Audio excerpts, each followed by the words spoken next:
کبھی یا نوجوان مسلم تدبر بھی کیا تو نے، وہ کیا گردوں تھا تو جس کا ہے ایک ٹوٹا ہوا تارا۔ ہمارے اسلاف کے وہ عظیم جذبے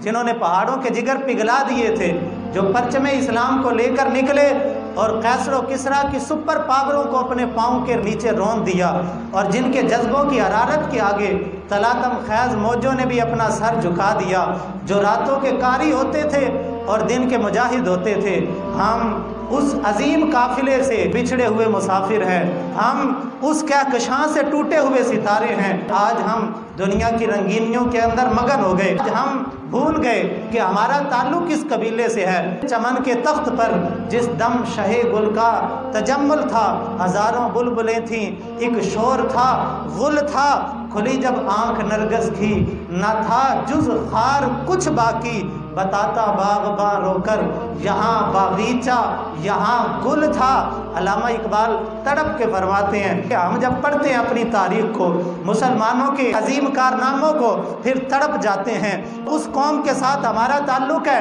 کہ جس قوم کی رونقیں محمد بن قاسم کے ساتھ تھیں، جس قوم میں صلاح الدین ایوبی جیسے حکمران تھے، جس قوم کے اندر خالد ابن ولید جیسے سپہ سالار تھے، جس قوم میں فاروق اعظم جیسے شہباز تھے۔ کبھی اس باغ کے اندر فرید الدین داتا علی حجویری اور مہر علی اور جماعت علی جیسی بلبلیں چہکتی تھیں، کبھی شیخ سعدی، شیرازی، میر خسرو اور جامی جیسی بلبلیں یہاں نغمے الاپا کرتی تھیں۔